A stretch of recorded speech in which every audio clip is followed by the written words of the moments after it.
Hello everyone, welcome back to my channel. শুরু করছি একটি ভিডিও টাইটেল থাম্বনেল দেখে বুঝতেই পেরেছেন ভিডিওটা হতে চলেছে সেন ফ্যামিলিকে নিয়ে। তো আজকে পম্পিও ভিডিও দিয়েছে এবং বন্নিও ভিডিও দিয়েছে। পম্পির ভিডিওতে দেখা গেছে পম্পি যেখানে ওরা বেড়াতে গেছিলো গোয়াতে, সেখান থেকে ওরা বাড়িতে ব্যাক করছে। আর বন্নি নর্মাল ছেলের অন্নপ্রাশনের যে মানে পরবর্তীকালে যে ভিডিও সেটা দিয়েছে, তার হাজবেন্ড চলে যাওয়ার আগের দিনের ভিডিও ছিল সেটা। তো দুজনের ভিডিও নিয়েই এখানে আলোচনা থাকবে। তো কথা হচ্ছে যে প্রথমে পম্পির ভিডিওতে আসি। পম্পির ভিডিওতে আমরা দেখলাম যে পম্পি সকালবেলা গুড মর্নিং করে সবাইকে উইশ করলো তার হাজব্যান্ডের গুড মর্নিং উইশ করার পর, এবং সে উইশ করার সঙ্গে সঙ্গে বেশ কিছু কথা বলল যে সে নাকি গত 3 দিন ধরে কমেন্ট সেকশন চেক করতে পারেনি, এবং কমেন্ট সেকশন চেক না করার জন্য সে যে খারাপ কমেন্টস যেগুলো এসছে সেগুলো সে দেখতে পায়নি। সেটা সে গতকাল রাত্রেই নাকি দেখেছে, এবং দেখে তার মনে হয়েছে যে যার যা চিন্তা তার কাছে, এবং ওরা জানে ওরা কি, এটা কিন্তু পম্পি বলেছে। তো কথা হচ্ছে যে পম্পি বলল গত 3 দিন ধরে সে কমেন্ট সেকশন ঠিকভাবে চেক করতে পারেনি, কিন্তু সেখানে অনেক নেগেটিভ কমেন্টস কিন্তু ডিলিট হয়েছে। আমরা যারা কন্ট্রোভার্সি ক্রিয়েটার, আমরা যারা ওদেরকে নিয়ে ভিডিও করি, আমরা সবসময়তেই মোটামুটি বলা যেতে পারে আমরা ওদের কমেন্ট সেকশনে কি কি কমেন্টস করছে সেটা কিন্তু আমরা খেয়াল রাখি, ঠিক আছে, যখন আমরা দেখি হ্যাঁ ওদের নিয়ে কোনো ভিডিও করব সেটাতে। তো সেখানে কিন্তু এমন অনেক নেগেটিভ কমেন্টস ছিল যেটা প্রচণ্ড খারাপ কমেন্টস ছিল, সেগুলো কিন্তু এখন আর নেই। হয় সেগুলো ডিলিটেড, যে করেছে সে ডিলিট করেছে, বা হয়তো পম্পিরাও হয়তো কোনো সময় ডিলিট করেছে। তো এখন সেটা হতেই পারে, সেটা আমরা তো এখানে সেটা দিয়ে বলতে পারি না কিছু। যাই হোক, ওর কথা ছিল যে অনেক খারাপ কমেন্টস এসছে, যেটা মনে হচ্ছে যে পম্পির হাসি এগুলো নিয়ে, এবং তার অতিরিক্ত ন্যাকামি যেটা কমেন্ট সেকশনে ছিল, ছ্যাবলামি, প্লাস এই বন্নির ছেলের অন্নপ্রাশন, এটা কিন্তু এই ছ্যাবলামি কথাটা কিন্তু কমেন্ট সেকশনে ছিল। আচ্ছা, বন্নির ছেলের অন্নপ্রাশন নিয়ে যার নেই ব্যাপার সেটা নিয়ে কথা হয়েছে। একটা কথা বলি, এই যে বন্নির ছেলের আজকে অন্নপ্রাশন হয়েছে, এখানে কিন্তু একটা বাচ্চার অন্নপ্রাশন ছিল অনলি, ঠিক আছে, কিন্তু সেই অন্নপ্রাশনটাকে কেন্দ্র করে যে জিনিসগুলো চলছে সেগুলো সত্যি দেখে ভীষণ অবাক লাগছে। তার কারণটা হচ্ছে, এই যখন আমরা এই যে এদের এই যে ফ্যামিলি ম্যাটার যেটা আজকে সামনে এসেছে, এইটা তো ধরুন আমরা কেউ সামনে আনেনি, ওরা সামনে এনেছে, তবেই আমরা জানতে পাচ্ছি। এখন কথা হচ্ছে কি করে সেটা সামনে এসছে, সেটা অবশ্যই সেটা নিয়ে আমি পরে আসছি। কিন্তু এই যে জন্মদিন অন্নপ্রাশনের যে ব্যাপারটা, অনেকে বলছেন যে না বন্নি হয়তো ইনভাইট করেনি, আবার অনেকে এটাও বলছেন যে ওরা যায়নি। ঠিক আছে, দেখুন, একটা ফ্যামিলিতে যখন কোনো অনুষ্ঠান হয় সেখানে ইনভিটেশন যায়নি এটা হতেই পারে না, অবশ্য করেই ইনভিটেশন গেছে, এবং সেটা হয়তো সেইভাবে দরদ দিয়ে কিন্তু ওরা বলেনি। এবং আমরা যখন পম্পি এই বেশ কিছুদিন আগে যখন ধরুন এই যা কিছু ঘটেছে 1 মাসের মধ্যেই তো বেশি, মানে পম্পিও বলেছে, বন্নিরাও কিছু বলেছে। তো সেখানে পম্পি যখন বলছিল যে এই মেজমা যখন অসুস্থ ছিল জাস্ট 1 মাস আগেই, তখন যখন মেজমা অসুস্থ ছিলেন, তখন যখন এই বন্নিরা ফোন করেছিল, ফোনটা তোলার আগে কিন্তু পম্পিকে ভাবতে হয়েছিল যে আমি ফোনটা তুলবো কি না, ঠিক আছে। তো প্রথমে তো পম্পি দেখিয়েছিল যে হ্যাঁ ফোনে কথা হয়েছে দেখো এরকম, তো তখন অডিয়েন্সরা যখন প্রশ্ন করেছিল ওটা তো মিস কল দেখাচ্ছে, মানে ওরা ফোন করেছিল তোমার সঙ্গে, তখন ও বলেছিল যে না আমি তারপরে ফোনটা কল ব্যাক করেছি, প্রথমেই কিন্তু ফোন তারা তোলেনি। তো যাই হোক, সেটা ভাবতে হয়েছিল, এবং পরবর্তীকালে ওদিক থেকে বন্নির তরফ থেকে দেখানো হয় যে তারা ফোন করেছে, এবং পরবর্তীকালে যে ফোনগুলো হয়েছে সেগুলো কিন্তু তারা রিসিভ করেনি, ঠিক আছে। এবং বন্নি আর একটা কথা বলে যে ফোনের মারফতই নাকি তারা জানতে পেরেছে মেজমার অসুস্থতা, মানে বোঝাই যাচ্ছে এদের দুটো, মানে একটা ফ্যামিলি দুভাগ হয়ে গেছে, এবং এমনভাবে দুটো ফ্যামিলির মধ্যেই একটা নেগেটিভিটি চলে এসছে যে এদের মধ্যে সামান্যতম ফোন আলাপটুকুও কিন্তু নেই। অনেক ক্ষেত্রেই দেখুন অনেকের সাথে হয়তো ঝগড়াঝাটি অশান্তি এগুলো থাকে, ঠিক আছে, কিন্তু সেখানে এই জিনিসগুলো কিন্তু অনেকটা মানে চাপা থাকে, অতটা কেউ দেখায় না, একটা ফর্মাল রিলেশন কিন্তু সব জায়গাতে সবাই মেনটেন করে এবং চলে। এই যে পম্পি বলছিল না আজকালকার যুগে এসেও কিছু মানুষ আছে এই বিষয়গুলো নিয়ে পড়ে থাকে, সেমভাবে আজকালকার যুগে কিন্তু যদি কোনো ফ্যামিলি মেম্বারের মধ্যে কোনো রকম অশান্তি বা কোনো কিছু হয়, সেটা হওয়ার পর কিন্তু সেটা মিটেও যায়, সেটা মনের মধ্যে হয়তো রইলো, তারপরে কিন্তু চলো ফোন এসছে, চলো একটা ফোন করে কি আর হ্যালো বলে কেমন আছে এটা আছে ওরে হয়ে যায়। কিন্তু এক্ষেত্রে পম্পিকে কিন্তু ভাবতে হয়েছে সে ফোনটা তুলবে কি তুলবে না, ঠিক আছে, এটা কথা গেল। এবং আমরা ওখানে কিন্তু মিস কলেরও তো দেখি কাকিমা লেখা ছিল, প্লাস বন্নি বোধহয় ছিল, আরও 2-1 জন ছিলেন। তো কথা হচ্ছে যে সেটা কিন্তু তাকে ভাবতে হয়েছে। আজকে আমি যদি পম্পির তরফ থেকে এটা ধরি যে ওখানে ফোনটা ধরুন ঠিক আছে বন্নির ফোন সে রিসিভ করবে না, কিন্তু কাকিমা যখন ফোন করেছেন মানে তিনি তো একজন বয়োজ্যেষ্ঠ, তাই তার ফোনটা শুরুতেই অ্যাটেন্ড করাটা আমার মনে হয় এটা উচিত ছিল। ঠিক আছে, এবার কথা হচ্ছে যে এই যখন ফোন আলাপ নেই তো সেক্ষেত্রে মোটামুটিভাবে যে পম্পিরা এদের অন্নপ্রাশনে আসবে না সেটা কিন্তু আমরা জেনেই গেছিলাম যে আসবে না, তাই তো? এটা আমরা ধরেই নিয়েছিলাম আসবে না, কারণ সেই সম্পর্ক নেই। তার মানে পম্পিরা যদি না আসে বন্নির ছেলের অন্নপ্রাশনে, তাহলে কি বন্নির ছেলের অন্নপ্রাশন হবে না? আর বন্নিদের সঙ্গে যখন এই বাকিদের যে বোনগুলো আমরা তো দেখেছি এরা সব ফেভিকলের জোর, বাকি যে পার্টটা রয়েছে 3 বোন সবসময় একদম একসাথে একটা ফেভিকলের জোর, এবং সেখানে অবশ্যই তারা ইনভিটেশন ছিল, তারা এসেছে। এবার প্রশ্ন হচ্ছে ওই মেজো জামাই মানে হচ্ছে বোধহয় মেজো জামাই না সেজো জামাই কোনটা কে জানে, ওই মানে তিন্নির যে হাজবেন্ড। তো এখন কথা হচ্ছে তিন্নির হাজবেন্ড যে রুদ্র, এবার অবশ্যই রুদ্রকে তো ইনভিটেশন দেওয়া হয়েছে, এবার সে তো আসবেই। প্রথম দিনের ব্লগে কিন্তু রুদ্রকে দেখানো হয়নি, কিন্তু সেকেন্ডের ব্লগে কিন্তু রুদ্রকে বেশ ভালোভাবেই দেখানো হয়েছে। প্রথমের দিকে যখন সবাই হুল্লোড় করে একটা ছবি তুলছে সেটা, এবং তারপরের দিনে কিন্তু ছবি তুলছে যখন সেটা, এটাতেই হয়ে গেছে মহা সমস্যা। আমি জানি না বন্নি এটা কেন করেছে বা কিছু। অবশ্য এটা যদি আমরা অন্য তরফ থেকে দেখি ঠিক আছে, যারা ইনভিটেশন যারা এসেছেন প্রত্যেককে দেখিয়েছে বা সবাই মিলে একটা ফ্যামিলি ফটো করেছে, ঠিক আছে। এবারে এই যে রুদ্র আজকে যে ধরুন এই দুটো ফ্যামিলির মধ্যে রুদ্র যে একটা ছেদ করে দিয়েছে, একটা বিচ্ছেদ লাগিয়ে দিয়েছে, ঠিক আছে, দুটো ফ্যামিলির মধ্যে একটা ভাঙন লাগিয়ে দিয়েছে। তো এক্ষেত্রে একটাই জিনিস, রুদ্র হয়তো ঠিক আছে একদম শেষ পেরেকটা বেঁধেছে, কিন্তু দুজনের যে মনের মধ্যে যেটা ছিল দু তরফেরই কিন্তু হিংসা একে অপরের প্রতি, এবং অবশ্যই একটা সেখানে হিংসা জেলাসি বলুন বা কোথাও না কোথাও ভালো না লাগা, এই ব্যাপারগুলো ছিল। এবার ধরুন এরা ব্লগ করতো, ঠিক আছে, প্রথমে তো পম্পিরা ব্লগ করতো, আগে শুরু করেছিল। তো যখন ওরা ওই করোনা পিরিয়ডে যখন এসেছিল তখন তো আর লকডাউনের জন্য তো আর যেতে পারেনি ব্যাঙ্গালোরে ফেরত, তখন স্কুলও বন্ধ ছিল, সব কিছু অনলাইনে হতো। তো অবশ্যই ওরা নিজেদের জায়গাতে এসেই ছিল, এবং তখন কিন্তু এই বন্নিদের সঙ্গে একটা বন্ডিং খুব ভালো হয়, মানে এই সব ফ্যামিলি মিলে, এবং খুব সুন্দর বন্ডিং। আমরা কিন্তু তখন থেকেই এদের ব্লগগুলো আমরা মোটামুটি সবাই দেখি।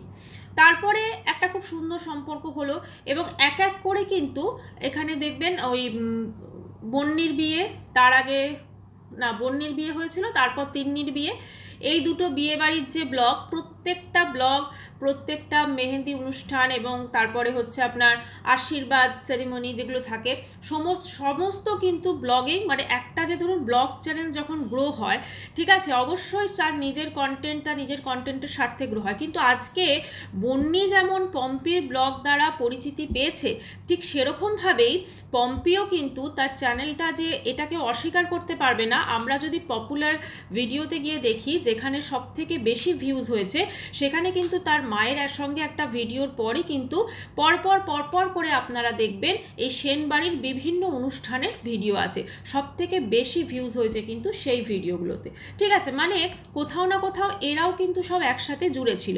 প্লাস আমরা দেখেছিলাম একটা পপুলার টিভি শো, আমি আর নামটা নিচ্ছি না, আমার মনেও নেই ইনফ্যাক্ট নামটা এখন, অপরাজিতা আঢ্য যেটা করেছিলেন, তিনি কিন্তু এসেছিলেন, এবং তখন কিন্তু ওরা যে ফ্যামিলি বন্ডিংয়ের কথা বলেছিল প্রত্যেকে, সেটা বন্নিরাও বলেছিল, সেটা পম্পিও বলেছিল, সেটা মেজমাও বলেছিল, সেটা যারা বাকি ছিল সবাই বলেছিল।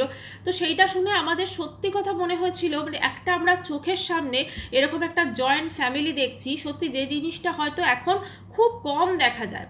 এবং বিশ্বাস করুন বাঙালিদের মধ্যে কিন্তু এরকম জয়েন্ট ফ্যামিলি ভীষণ কম দেখা যায়।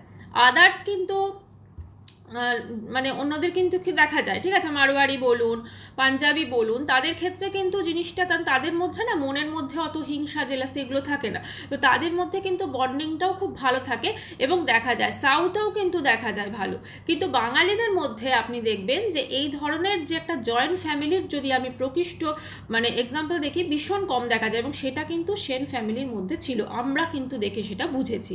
এবার ভেতর যে কি হয়েছে তাদের মধ্যে, কোথায় হিংসা কোথায় কি, সেটা তো নিশ্চয়ই কিছু ছিল, আজকে যে বহিঃপ্রকাশ হয়েছে সেটা তো এমনি হয়নি। এবারে কথা হচ্ছে এই যে পম্পি যেমন তার কমেন্ট সেকশনে যে খারাপ কমেন্টস তাকে করেছে কেউ, বা সেই এবং পম্পির কমেন্ট সেকশনে যখন এই ঝামেলাটা শুরু হয় না, মানে ওই বাড়ির জামাইয়ের কমেন্টস যখন আমরা দেখি, তার আগে কি ঘটেছিল সেটাও কিন্তু অবশ্য করে আমাদের দেখার বিষয়। সেটা হচ্ছে তার আগে যেটা হয়েছিল, সেখানে এই যে ধরুন পম্পিদের সঙ্গে ওই সেনবাড়ির মানে এই দুটো কম্প্যারিজন শুরু হয়ে যায়, ঠিক আছে, এবং সেখানে বাচ্চাগুলোকে পর্যন্ত ছাড়া হয়নি। কিছু কিছু ভিউয়ার্স আছেন আজকে, তারা হয়তো মানে হয় না ঝামেলা লাগিয়ে দিয়ে তারা মজা পায়, এরকম একটা ব্যাপার আছে। কিছু কিছু ভিউয়ার্স আছেন এত খারাপভাবে কমেন্ট করেন এবং সেখানে তাদের প্রত্যেকটা অ্যাক্টিভিটি, প্রত্যেকটা জিনিস নিয়ে তারা কম্পেয়ার করতো, এবং শুধু কম্প্যারিজন নয়, এমনকি বাচ্চা দুটোকে পর্যন্ত ছাড়া হয়নি, তাদের মধ্যেও কিন্তু একটা কে ভালো কে খারাপ এই বিষয়গুলো করা হয়। প্লাস ওই যে কাকুকে নিয়ে বাংলাদেশ গেছিল, সেই বিষয়গুলো কিন্তু উঠে আসে যে কাকু বাংলাদেশ গেছিল পম্পিদের পয়সায়, যেখানে যার জামাই এসে ক্লিয়ার করেছে যে কাকু বাংলাদেশ গেছিলেন নিজের টাকাতে, ঠিক আছে। তো সেই জিনিসগুলো কিন্তু পম্পি কোনোদিন ক্লিয়ার করেনি, প্রবলেমটা হয়ে গেছে এইখানে। এবং এর জন্য কি হয়েছে, বাড়ির জামাই এগুলো হয়তো নিজেদের মধ্যে চলো আলোচনা হচ্ছে মন্নি তিন্নি ওদের মধ্যে, কিন্তু বাড়ির জামাই কি করেছে, একটু ওভার স্মার্ট হয়ে সে সেইখানে এসে কমেন্টে একদম পুরো জিনিসটা বলে দিয়েছে। এবং তখন থেকে কিন্তু অবশ্যই এদেরও সেটা পম্পি অরিন্দমেরও ভালো লাগেনি, তখন থেকেই কিন্তু একটা ঝামেলা সৃষ্টি হয়ে গেছে, ঠিক আছে। কোথাও না কোথাও আজকে ধরুন যে চ্যানেলটা বড়, যার সাবস্ক্রাইবার বেশি, তাদেরই কিন্তু মানুষজন সাথ দেবে, এটা কিন্তু খুব ফ্যাক্ট, জানেন তো। আজকে যদি ধরুন এটা আলোচনাটায় মানে এরকমভাবে উদাহরণ আনা ঠিক নয়, আজকে যদি ধরুন এই যেটা পম্পি অরিন্দমের চ্যানেল এবং যদি সৌহার্দ্য অর্পিত চ্যানেল, এই দুটোর মধ্যে যদি কিছু হয়, হ্যাঁ দুজনের মধ্যে ধরুন কোনো একটা কোনো কি বলবো কোনো গসিপ কিছু হয়েছে বা দুটো ঝামেলা হয়েছে, ঈশ্বর না করুক, তাহলেও দেখবেন কিন্তু ওই সৌহার্দ্য আর পম্পির চ্যানেলকেই সৌহার্দ্য আর অর্পিত চ্যানেলকেই কিন্তু সবাই মানে ইনসাইড আউটকেই তখন সবাই দেখবেন ভালো বলছে, এদেরকে তখন অতটা ইয়ে করবে না। এটা কিন্তু মানুষের নিয়ম, কাজে এই জিনিসগুলোকে কিন্তু একটু ভাবতে হবে। মানে সব কিছুই যে বড় চ্যানেল মানে চলো তাদের আমি যা কিছু দেখছি সব ভালো, আর একজন ছোট চ্যানেল মানে সব কিছু খারাপ, সেটা হতে পারে না। আজকে এদের মধ্যে যে ঝামেলাটা হয়েছে বা যা কিছু হয়েছে সেটা ভেতরে ওরাই জানে কি হয়েছে, কিন্তু যেটুকু আমাদের সামনে এসছে, যেটুকু আমাদের সামনে প্রকাশ পেয়েছে, সেটা তো অবশ্যই সব সামনেই রয়েছে, তাই না। আজকে ধরুন একটা বন্নির ছেলের অন্নপ্রাশনকে কেন্দ্র করে যে জিনিসটা ধরুন চলছে, আজকে বন্নির কমেন্ট সেকশনে আপনারা যদি গত 1 মাস আগে ভিডিও দেখেন, তাহলে যখন মেজমা অসুস্থ ছিল তখন তাকে মানে তুমি মরে যাও, তুমি এই হয়ে যাও, এ করে যাও, মানে প্রচুর প্রচুর তাকে ইয়ে করা হয়েছে। কিন্তু আজকে কিন্তু আমরা দেখতে পাচ্ছি সেই মেজমাই কিন্তু দিব্যি ঘুরতে চলে গেলেন, এবং তার মানে তিনি তো সুস্থ আছেন ঈশ্বরের ইচ্ছায়, তাই না। কিন্তু আমাদেরকে শুরুতে বলা হয় ব্রেন স্ট্রোক, আমাদেরকে অনেক কথাই কিন্তু বলা হয়, ঠিক আছে। আজকে ধরুন একজন কন্ট্রোভার্সি ক্রিয়েটার হিসেবে যেটা দেখব সম্পূর্ণ নিরপেক্ষভাবে নিউট্রাল থেকে বিচার করব, তার জন্য এমন নয় যে কেউ বন্নির দালাল হয়ে গেল বা কেউ সেনসেশনের দালাল হয়ে গেল, ঠিক আছে। যেটা দেখব সেটা বলবো, আর এখানে আমার যেটা মনে হয় এটাকেই বোধহয় কন্ট্রোভার্সি বলে। আমি সম্পূর্ণরূপে একজনকে দোষারোপ করব আর একজনকে ওপরে তুলে দেবো, সেইটা কোনো কন্ট্রোভার্সি নয়, সেটাকে বলে অয়েলিং, ঠিক আছে। যাই হোক, সেটা কথা বলতে বসিনি। এবারে কথা হচ্ছে আজকে যে কমেন্ট সেকশনে মানে আজকে এই পম্পির কমেন্ট সেকশনে প্রচুর কমেন্টস এসছে, এবং আজকেও অবশ্যই নেগেটিভ কমেন্টস আছে, প্রতিদিনই থাকে। কারণ এখন অনেক মানুষের কাছে কি বলবো বন্যিরি হয়ে গেছে, এখন একে কমেন্টস করছে। তো এখানে ওদের যে টাইটেলটা ছিল যে জীবন হাতে করে চলন্ত ট্রেনে উঠতে গিয়ে যা হলো, ঠিক আছে, যেটা আমরা পরে দেখেছি যে এটা একটা টাইটেল অবশ্যই দিতে হবে, ক্লিকবেট না হলে তো হবে না। ট্রেনটা হঠাৎ করে ছেড়ে দিয়েছিল, কারণ ট্রেনের যে পজিশন মানে যেখানে যে কামরাটা দাঁড়ানোর কথা সেখানে সে কামরাটা দাঁড়ায়নি, সেই জন্য এটাকে ট্রেনটাকে আবার একটু মুভ করিয়ে আবার একটু করে তারপরে আমরা দেখলাম যে ওখানে মানে দাঁড় করিয়েছে, এবং ওরা ব্রেকফাস্ট অর্ডার দিতে নেমেছিল, তো সেই জন্য তারপরে ওরা ব্রেকফাস্ট মানে করে নিয়ে এসছে। তো একটা কমেন্টস খুব আসছে, আমি জানি না এটা আমার বলাটা উচিত হবে কিনা, হাঁটার সময় ভীষণ বাজে লাগে, এই প্ল্যাটফর্মে না থাকলে বলতাম না। আমি এটা নিয়ে কোনো কমেন্টস করতে চাই না। দেখুন, বেড়াতে গেলে শরীর ভীষণভাবে অসুস্থ, ফেরার সময়টা ভীষণ এক্সস্টেড, ভীষণ অসুস্থ লাগে, সব কিছু ঠিক আছে অন্যরকম লাগে, তখন আর খেয়াল থাকে না যে মানে কীরকম কি আমি জামা কাপড়ে আছি বা কীরকম কি, তখন কিন্তু মনে হয় যে চলো হ্যাঁ যেটুকু থাকার সেটা থাকে, কিন্তু অতটা মানুষ কিন্তু খেয়াল রাখে না, ঠিক আছে, এটা খুব নর্মাল ব্যাপার। তখন মনে হয় যে বাড়িতে ফেরাটাই হচ্ছে মানে মেন কারণ, মেন আর কি টার্গেট। আর এদের দুজনকে দেখে যেটা মনে হচ্ছিল পম্পি অরিন্দম, এদের দেখে এরা ভীষণভাবে কিন্তু মানে ঠান্ডা লেগেছে, যেটা খুব স্বাভাবিক, ওয়েদারের জন্য।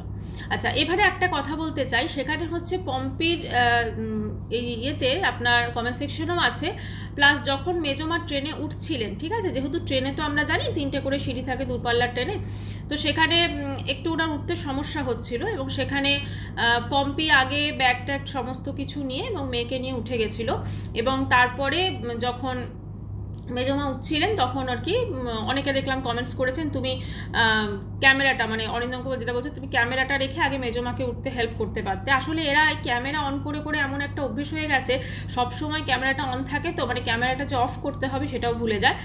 আর আরেকটা জিনিস অনেকে কমেন্টস করেছেন যে তুমি তোমার শাশুড়িকে নিয়ে উঠলে না, তুমি আগে উঠে গেলে, এরকম একটা কমেন্টস এসছে। দেখুন, এই বিষয়টা হচ্ছে আমার যেটা মনে হয়, ও আগে উঠেছে, ওর হাতে বোধহয় ব্যাগ ট্যাগ অনেক কিছু ছিল, তারপরে যেহেতু পেছনে অরিন্দম ছিল সেই জন্য ঠিক আছে চলো আগে উঠেছে, মাকে নিয়ে উঠেছে এইভাবে। এই জিনিসটাই, এই সেম জিনিসটা যদি বন্নি করতো তাহলে আর ওর কমেন্ট সেকশনে দেখতে হতো না, পুরো একদম তুমি তোমার শাশুড়িকে দেখো না, এই করো না, ওই করো না। আচ্ছা, বন্নি দেখলাম তার শ্বশুর শাশুড়ি সবাইকে নিয়ে ওই কোথায় পিৎজা ফিজা খেতে গেছিলো, মানে ইভিনিং স্ন্যাক্স খেতে গেছিলো, তো ওটা একটা খুব সুন্দর ব্লগ দিয়েছে। এবং আরেকটা জিনিস ওকে বলার আছে, সেটা হচ্ছে ও দেখলাম যে বাচ্চাকে, আগের দিনে অনেকেই কমেন্টস করেছেন যে বাচ্চাকে তুমি এখন থেকেই কাজু, মানে ড্রাই ফ্রুটস যেটা, তুমি সেটা দিচ্ছ, যতই সেটা রোস্ট করে দেওয়া হোক যাই হোক। আমারও তাই মনে হয়, যদিও স্যারাল্যাক বা ওই ধরনের জিনিসে কিন্তু কাজু কতটা থাকে আমি জানি না, মনে হচ্ছে ওটাতে যদি আমরা দেখি আটা ফাটা এই টাইপের সুজির এই জিনিসগুলো বেশি থাকে, কারণ কাজুটা কিন্তু ডাইজেস্ট করাটা একটু বোধহয় বড়দেরই অনেক ক্ষেত্রে সমস্যা হয়, আর বাচ্চাদের ক্ষেত্রেও কিন্তু সেটা সমস্যা হতে পারে। আর একটা জিনিস ওটা গেল। আর সেকেন্ড যে জিনিসটা, ও যে অন্নপ্রাশনের পরের দিন থেকেই যে সলিড মিল্ক দিতে হবে একদম পুরো সমস্ত কিছু করে, সেটা কিন্তু একবারে আমার মনে হয় অতটা না করাটাই বেটার, কারণ বাচ্চা মানে ঠিক আছে অন্নপ্রাশন হয়ে গেছে, তারপরে কিন্তু স্যারাল্যাক খাওয়ানোই যায়, একটা হয়তো মিল ওটা দেওয়া হলো। আর খাওয়ার সময় অবশ্য করে যেটা আমার মনে হয় যে শুইয়ে খাওয়ানো উচিত নয়, যখন ভাত বা এই ধরনের জিনিস খাওয়ানো হচ্ছে, সে যতই ওটাকে ছেঁকে খাওয়ানো হোক বা যাই হোক, ওখানে দানা থাকতে পারে, তো সেটা প্রবলেম হতে পারে, এটাই। আর বাকি ওর ব্লগে কিছু নেই। আর সেটাতে আর একটা জিনিস সেটা হচ্ছে যে বোধহয় ওর হাজব্যান্ড চলে যাবে, এখন দেখার যে ওর হাজব্যান্ড চলে গেলে কি ও আবার চলে আসে বোলপুরে, সেটাই হচ্ছে দেখার, কারণ ওর হাজব্যান্ড চলে গেলে ও কিন্তু শ্বশুরবাড়িতে সেরকমভাবে থাকে না, আবার এবারে কি করবে সেটা দেখা নেই। তবে অনেকেই ও শ্বশুর শাশুড়িকে নিয়ে অনেক কথা বলছিলেন, যে শ্বশুর শাশুড়ি, আমার যেটা মনে হয় যে ওনার শাশুড়ি এবং শ্বশুরমশাই দুজনেই বোধহয় একটু অসুস্থ টাইপের, বয়স হয়েছে, তো বয়স হলে শরীরের অনেক সমস্যা চলে আসে, তো তার এতে পুনরা জর্জরিত, ঠিক আছে। অবশ্যই আমার যেটা মনে হয় যে অনেকেও যেটা বলেছে, আর আমার যেটা মনে হয় অনেকেও যেটা বলেছে যে ওকে, মানে বন্নিকে ওর হাজব্যান্ডের সঙ্গে চলে যেতে, কারণ ওর হাজব্যান্ডও অবশ্যই ফাদারহুড, তাকেও এনজয় করতে দেওয়া উচিত, মানে সঙ্গে থেকে, কারণ বাচ্চা 6 মাস হয়ে গেছে, অন্নপ্রাশন হয়ে গেছে, মানে সে যথেষ্টই বড়, ঠিক আছে। তো তাকে নিয়ে বাচ্চাকে তো একাই সামলাতে হবে, সব জায়গায় তো আর সবসময় লোক পাওয়া যাবে না, এবং সেটা বোধহয় ছোটোর থেকে সামলালে কোনো অসুবিধাই হতো না। তো যাই হোক, সেটা ওর ব্যাপার, সেটা ও কী করবে। এখন যেহেতু এরা ব্লগে আছে, ব্লগে দেখাচ্ছে বলেই আমরা বলতে পারি, তাই না? তো বেশ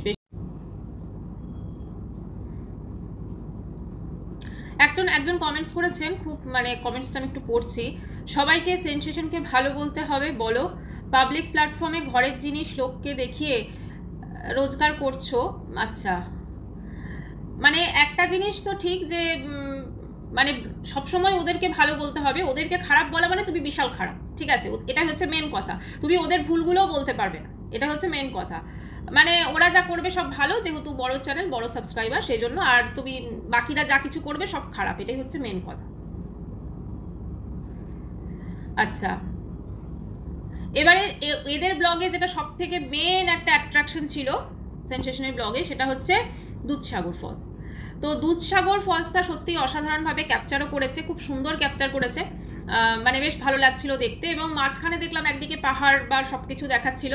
তো একজন কমেন্টস করেছেন যে টানেলগুলো আসে না ট্রেনে যাওয়ার সময়, তো একজন কমেন্টস করেছেন যে ভাইজ্যাগ টু জগদলপুর, মানে হচ্ছে ভাইজ্যাগ থেকে ছত্তিশগড়ের জগদলপুর, সেখানে যে যাওয়ার যে জার্নিটা, সেখানে কিন্তু অনেকগুলো টানেল আসে, এবং আশপাশের যে বিউটি, সেই বিউটিটা কিন্তু জাস্ট অসাধারণ, মানে সেটা ভাষায় প্রকাশ করা যাবে না। জগদলপুর এখন তো একটা ট্যুরিস্ট স্পট হয়েই গেছে, ঠিক আছে, তো ওখানে ছত্তিশগড়ের একটি জায়গা এবং আপনারা সকলে জানেন সেখানে চিত্রকূট ওয়াটারফল আছে। তো যাই হোক, সেই জায়গাটা সত্যিই অসাধারণ, জায়গাটা খুবই ছোট একটি জায়গা, ওখানেও কাটিয়েছি অনেকগুলো বছর এবং সেখানে জায়গাটা খুব ছোট এবং মানুষজন অসাধারণ। মাওবাদী এরিয়া অনেকেই বলে সুকমা কাছে মাওবাদী এরিয়া, বাট আমি তো বলবো যে অসাধারণ জায়গা, অসাধারণ নেচার। বাস্তার ডিস্ট্রিক্ট, ওখানকার মানে পুরো আদিবাসীর এটা পুরো সুন্দর, একদম ভীষণ সুন্দর, অন্য ধরনের বিউটি। সাউথের দিকে যে বিউটি আর ওদিকের বিউটি সম্পূর্ণ আলাদা, এটাই। আচ্ছা, আর একজন কমেন্টস করেছেন, লোক উচিত কথা বললেই তোমার গায়ে লাগে, তুমি বলতে চাও বলতে চলে আসো, যখন নিজে ভুল করো তখন চেপে যাও কেন বুঝি না। আসলে এটাও দেখেছি, যখন ওকে কেউ কিছু বলে পার্টিকুলার পম্পিকে, বা ওর হয়তো মাঝখানে হয়েছিল না দাদা বোনের একটা বলা হচ্ছিল, তখনও বলতে এসেছিল, কিন্তু যখন ওর শ্বশুরবাড়ির লোকদের খারাপ কথা বলা হয়েছিল তখন কিন্তু ওরা কোনো প্রতিবাদ করেনি। হয়তো তারা কমেন্টস দেখতে পায়নি এবং সেটা কিন্তু 3-4 দিন ধরে হয়েছিল ভিডিওতে, পুরো কমেন্টসে ভরে গেছিল পুরো একদম। তখন কিন্তু তারা কোনো রকম কোনো কিছু ক্লারিফিকেশন দেয়নি এবং প্রচুর প্রচুর খারাপ কথা কিন্তু বলা হয়েছিল, প্রত্যেকটা মানুষকে নিয়ে বলা হয়েছিল। আরেকজন লিখেছেন, আপনার তো উচিত ছিল ওঠার পর শাশুড়িকে টেনে ভেতরে তোলা, কিভাবে গেলেন? আচ্ছা, ওই আর কি, কিন্তু আমার যেটা মনে হয় ও হয়তো লাগেজগুলো ছিল সেই জন্য আগে চলে গেছে, পিছনে যেহেতু অরিন্দমদা ছিলেন ওই জন্য হয়তো ইয়ে করেছে। যাই হোক, এগুলো এইরকমই কমেন্টস আছে, নেগেটিভ কমেন্টসও আছে, পজিটিভ কমেন্টসও আছে। তো কথা যেটা হচ্ছে যে আজকে এদের যা সম্পর্ক যে জায়গায় দাঁড়িয়ে আছে, সেখানে আমার যেটা মনে হয় যে দুজন দুরকম দুটো রাস্তায় হাঁটছে। আজকে যেটা বলার সেটা হচ্ছে যে পম্পিকে যেমন তার কমেন্ট সেকশনে কেউ খারাপ কমেন্টস করলে সে যেমন সেগুলোর প্রতিবাদ করে, তেমন তার দাদাকে নিয়ে যখন কমেন্টস করা হয়েছিল, মানে দাদা বোনের মধ্যে কে দেখছে তার বাবাকে বেশি, এইটা নিয়ে যখন কমেন্টস করা হয়েছিল সেখানেও সে ক্লারিফাই করেছিল। কিন্তু যখন তার শ্বশুরবাড়ির লোকজনদের নিয়ে দিনের পর দিন কমেন্ট সেকশনে অনেক নোংরা কমেন্টস অনেকে করেছিল এবং তারা সেই সব ভিউয়ার্সরা মানে কি বলবো জানি না মানে কি করে এই ধরনের খারাপ কমেন্টসগুলো করে, এবং তখন কিন্তু কোনো রকম প্রতিবাদ বা কোনো কিছু আমরা দেখিনি। ঠিক আছে, সম্পর্কটা এদের অবশ্যই খারাপ, হয়তো আগে থাকতেই ছিল, যেটুকু ছিল সেটুকু সব লোক দেখানো ছিল, জাস্ট ফর্মালিটি ছিল। তো এখন যেটা বলার সেটা হচ্ছে আজকে বন্নির ছেলের যে অন্নপ্রাশন হয়েছে, মানে এটা দেখুন, এখন বন্নির ছেলের অন্নপ্রাশনে কেন গেছে এই তিন্নির হাজবেন্ড, সেটাকে এই করে তো তার উপর রাগটা উগড়ে কোনো লাভ নেই। কথা হচ্ছে যে একটা অন্নপ্রাশন হওয়ার কথা ছিল, হয়েছে, এবং সেখানে বন্নির অবশ্যই বন্নির ওখান থেকে নিশ্চয়ই ইনভিটেশন যাবে, কারণ নিজের দাদা, তাই না? যতই যা কিছু দাদাকে নিশ্চয়ই ইনভাইট করা হয়েছে। এবার তারা আসেনি, তারা মনে করেছে ওখানে আসার থেকে গোয়া বেড়াতে যাওয়া বেশি দরকার, তো সেখানে গোয়া তারা বেড়াতে গেছে, এটাই হচ্ছে মেইন কথা। তবে মেজমার কিন্তু খুব একটা খুশি ছিলেন না, সেটা তার শরীর দেখে, সেটা তার মুখ দেখে বোঝাই গেছে, কারণ তার শরীরও হয়তো সেই এই যে ঘোড়ার যে একটা মানে জার্নি সেটাও হয়তো নিতে পারছিলেন না, যেহেতু 1 মাস আগেই কিন্তু আমরা শুনেছিলাম যে তার ব্রেন স্ট্রোক, তারপরে যদি আমরা অন্য রকম শুনেছি মোটামুটি তিনি হসপিটালাইজ ছিলেন। তো এত তাড়াতাড়ি একটা এরকম ঘোরার প্ল্যান, তো সেখানে হয়তো তার শরীরটা হয়তো অতটা পারমিট করেনি, সেই জন্য হতে পারে। তবে মেজমা আবার যখন ফিরে আসবেন, এবং আমার তো যেটা মনে হচ্ছে বন্নি আবার বোধহয় বোলপুরে চলে যাবে, হাজবেন্ড চলে গেলে, তো সব বিষয়ে আবার হয়তো সম্পর্ক আগের মতো হয়ে যাবে, এটাই হচ্ছে কথা। তো আমরা এটাই আশা রাখতে পারি, আমরা যারা কন্ট্রোভার্সি ভিডিও করছি তারাও আমরা এটা আশা রাখতে পারি, আমরা এমন কোনো কিছু না করি বা এমন কোনো কথা আমরা না বলি যাতে এই দুটো ফ্যামিলি আরও দূরে দূরে চলে যায়। কারণ একটা তো চেষ্টা, একটা তো পজিটিভিটি রাখতে হবে যাতে আমরা এই দুটো ফ্যামিলিকে জোড়া লাগাতে পারি, তাই না? আমরা যদি আরও এদের মধ্যে আরও উল্টো পাল্টা জিনিস এনে আমরা বলতে শুরু করি এবং এদের মধ্যে যদি বিভেদ সৃষ্টি হয়ে যায়, তাতে হয়তো আমাদের মতো হয়তো মানুষের খুব আনন্দ, চলো ঠিক আছে ভিডিও করছি এ করছি, কিন্তু আলটিমেটলি কিন্তু এটা খুব একটা ভালো মেসেজ কিন্তু হবে না, এটাই হচ্ছে মেন কথা। আজকে বন্নি না তো ঠিক, না তো পম্পি ঠিক, কিছু নিশ্চয়ই ব্যাপার আছে দুজনে। তো যাই হোক বন্ধুরা, আজকের ভিডিওটি এখানেই শেষ করছি। চ্যানেলটি ভালো লাগলে অবশ্যই করে সাবস্ক্রাইব করানো হলো। বাই, সবাই খুব ভালো থাকবে, দেখা করবো নেক্সট ভিডিওর সাথে।